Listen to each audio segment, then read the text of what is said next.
Inamin ni Senate President Alan Peter Cayetano na sa kanya nakisakay si Senador Bato de la Rosa nang magpakita ito sa Senado noong Lunes. Nakatutok live si Sandra Aguinaldo. Sandra?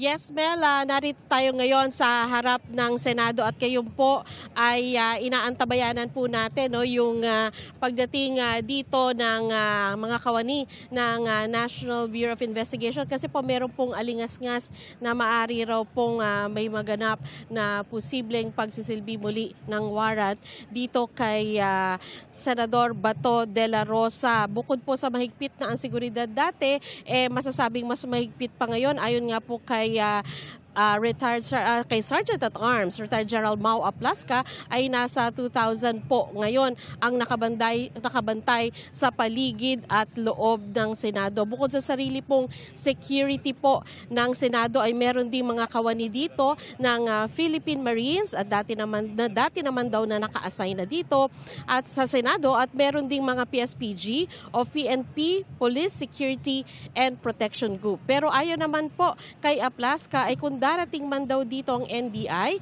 ay kakausapin nila ng maayos ang team leader nito. Yun nga lang, ayon din po kay Aplasca, ang bilin po ng Senate President ay hindi bibigay si De Rosa kung wala namang warrant mula sa local court at sila po ay kakausapin naman daw niya ng maayos ang mga ito. At pasado nga po bandang alas 5 ay nakita po natin na nag-uwian po yung mga empleyado na dapat ay 7 p.m. pang uwian at naibulong po ng ilan sa kanila sa atin na sila po ay sinabihan na po na maaari na po silang umuwi. Samantala, Mel, ay tumutok nga rin tayo sa iba pang kaganapan dito sa Senado at narito po ang aking report.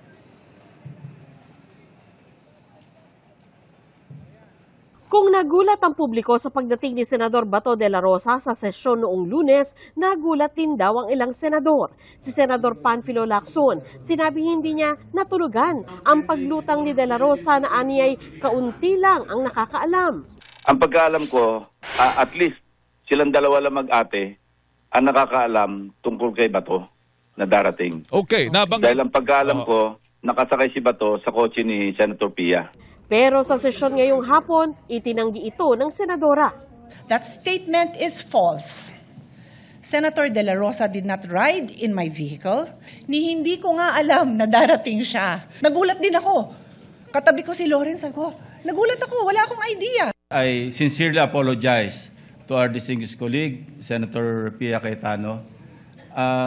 That information was relayed to me by a fairly reliable source. No? Maski saan sumakay si Senator Bato, as everybody would agree, it is of no moment. No? Tinatanggap ko po yung apology ni Senator Lacson. Wala akong problema sa akin yon. Kaya lang po, ako yung nakikiusap sa lahat ng kasamahan natin na mag-ingat naman tayo sa statements because these are very troubling times. Everybody is so sensitive. Kung sino yung kakampi mo, lahat na ng ginawa niya tama. Kung sino yung kagalit mo, lahat na ng ginawa niya mali. So why would you make a statement that would arouse angry feelings or questions about my credibility or about anything that would create any negative implication on your fellow senators? Nagsalita si Senate President Alan Peter Cayetano para linawin ang issue. Sa kanyang sasakyan aniya, sumakay si De La Rosa. To those who are commenting, they think it's a crime. Sa akin siya nakasakay and I did not tell my sister. Sinabi rin ni Cayetano na pinapaubayan na raw nila kay De La Rosa kung magsasampa ng ethics complaint laban kay dating Senate President Tito Soto at ilang pang senador kaugnay sa tangka ng National Bureau of Investigation na arestuhin si De La Rosa pagdating nito sa Senado noong Lunes. I said possible if the investigation shows that senators plotted to keep another senator from attending the session. That's a criminal offense. Two things. One, that's up to Senator Bato dahil siya naman ang involved. Ako, I'm more talking about the institution.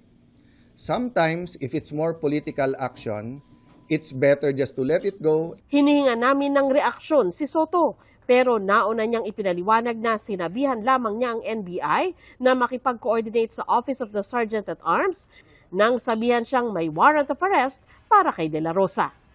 Sandra Aguinaldo, Nakatutok, 24 Oras.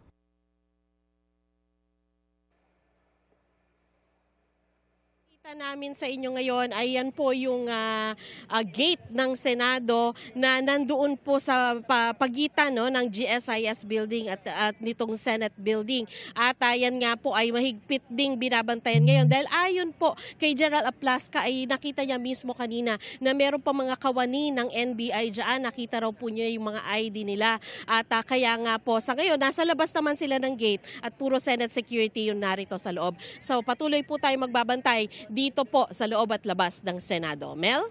Maraming salamat sa iyo, Sandra Aguinaldo.